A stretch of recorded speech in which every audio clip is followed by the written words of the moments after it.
Ooh, welcome man, welcome back to the channel, guys. Y'all recognize this engine? Yes, the sometime problematic 3.6 Pentastar. Now, you can imagine what I'm chasing, guys. You recognize this gauge. Okay, this is my patented, I wouldn't call it patented. I got this for the Lolo. I'm not sure why some tools have to be bought off the snap-on trucker. It's just a simple compression gauge, guys. 20 bucks, maybe 29 bucks, as opposed to 300 bucks off a truck. I'm gonna get similar results. I don't know. I'm not trying to. I don't know. This compression test. The only reason I got it because of the fitting. Where's the spark plug? This is a fitting that I didn't have as far as, you know, what goes into the spark plug head. So I kept having to borrow people compression gauge because they have this fitting. I don't even know the size by heart. But so I went to one of my spots, Harbor Freight, and it got me a compression gauge. I don't know who make this. No name. It works fine, guys. I mean, yes. Oh, what am I doing with it? Why am I using it? Guys, you recognize this. This spark plug is fairly new, right? Okay, so that tells me one thing. That tells me a couple of things. Somebody done tried a tune-up. Okay, this car is in for P0306 Misfire and cylinder 6. Guys, this is cylinder 2, 4, and 6. That's 1, 3, and 5 on a Pentastar. Alright, so what I'm doing, and they also told me they swap. You know, guys, I didn't stop criticizing. I'm not calling these guys cannon. What's the phrase we use? A lot of mechanics like to use parts cannon. Yeah, because this is something you do before you realize it's out of your control. All right, so yeah, I'm not gonna dog out unless you just recklessly throwing parts at it. All right, but unfortunately, or good for this guy, he only replaced spark plugs. He swapped cores and still had the misfire in cylinder 6.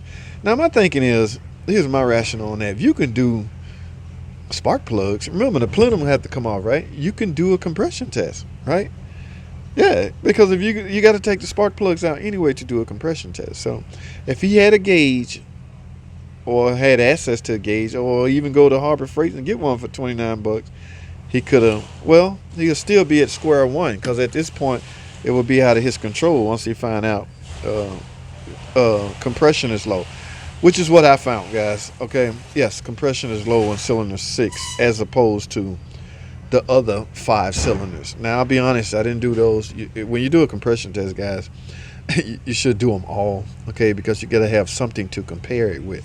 Just because your computer picked up sense of misfire in cylinder 6, don't go straight to cylinder 6 and only do cylinder 6.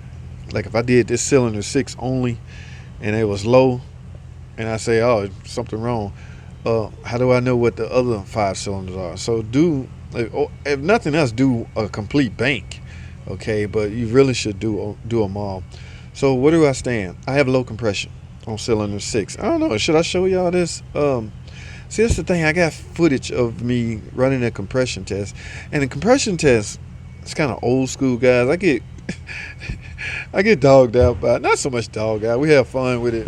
Ivan, y'all know Ivan, diagnostic guy, the Pine Hollow diagnostic channel. This guy got gauges and scopes and scan tools all over the place, so he's very familiar with diagnosing vehicles. Okay, yeah, he's one of the top ones out there. So he was asking me about, why don't we use scope? You don't have to do all of this to use, if you use a scope. And he has a point. We have a scope. I have no idea where it's at, and I'm so familiar with this route, and I get the same results, or I get the results I'm looking for with this. Even a leak down test should be used also, as well as this. Okay, but so there's different options you can get to your goal. My goal is to find out if cylinder 6 not producing the proper amount of compression, or is it throwing the balance off on the engine, making it misfire. Okay, now I have low compression. What do we do after that? Well, a couple of things. You can get teardown time. Okay, you can remove the valve cover and verify that your misfire is not from valve train parts being broken or either compromised or things like that, you can go that route. Or you can just take a stab at it. And I'm against taking stabs at it, guys. So what I'm gonna do is follow my own protocol. I'm about to take this valve cover off. Let me show y'all the low compression first. All right, let me set up a camera. We'll do, this is 6, and I want y'all to see the comparison. Okay, so we'll do, let's go in order. 246. All right, so hold tight. Let me prop up a camera. I'm gonna run a compression test on this bank. This is bank 2, guys. Again, there's other ways you can get to this goal, guys. A scope machine. We have a Pico scope. It's in the shop somewhere. Or a leak down test and get to your goal, but I'm going to use this compression test. So I'm about to go fire it up. I'm going to go at least 5 revolution and see our reading. Hold tight.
Alright guys, there you go. You've seen it, low compression cylinder 6.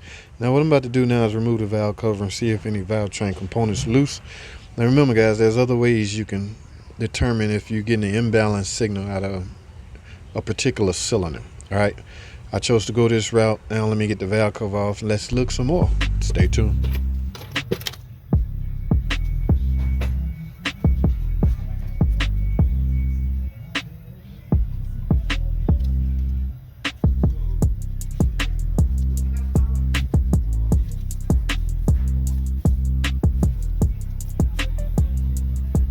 Alright guys, as one could have guessed, yes, after replace the cylinder head, I'm losing compression in cylinder 6.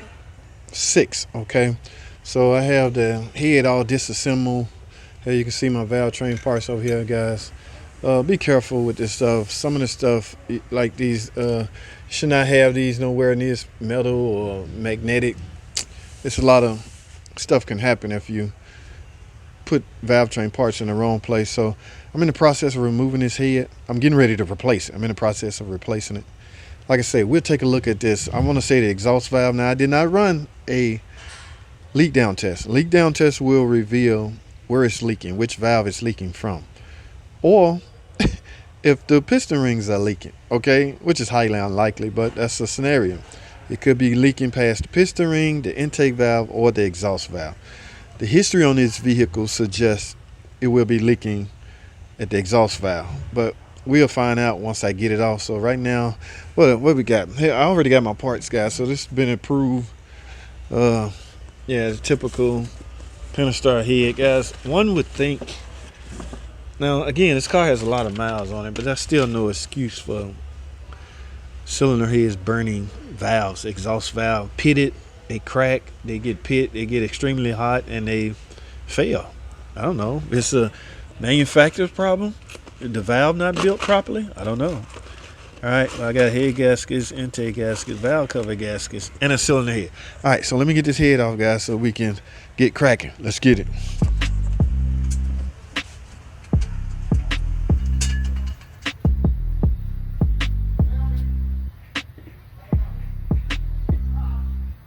All Alrighty guys, as you can see I got the head off. Now what I want to do, remember I told y'all we're going to take a look at it. Yes, naturally we're going to take a look at it. What we want to look for is the obvious, meaning exhaust valve likely burn up. We had a problem with cylinder 6, right? Uh-oh, which one is cylinder 6? It's the one on the end, I know that. Alright, I'm looking at, see, I don't see the obvious on either. I don't see the obvious split or crack in the exhaust manifold. But we had low compression in cylinder 6. Alright, now what we're going to do, what I'm going to do, I'm going to utilize my other test. I'm going to use liquid to tell me which valve is not seating properly. Now normally I would use, I need this head to set up. Guys, this head is trash. I'm replacing it anyway, so don't panic. Normally I would use parts washer cleaner, liquid, the fluid out of there, but we don't have a parts washer. So, and this is, water is not gonna cut it. So guys, as you can see, I got the spark plugs back in there, right? So I'm gonna put, I'm gonna fill each cylinder up with some water and see. All we're doing is trying to find out which valve is not holding this. So let's see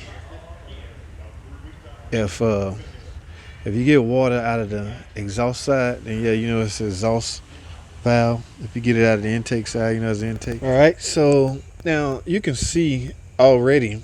See, I filled it up, and it's now depending on you, make sure your cylinder head is level, guys. This test or this way is terrible if your cylinder head is not even level. Like I don't see, if this was coming out of the intake, I would have drips, water drips right here. I do not. So the cylinder head is likely not level. Oh, I just seen a drip. Y'all see that? Yeah. So exactly.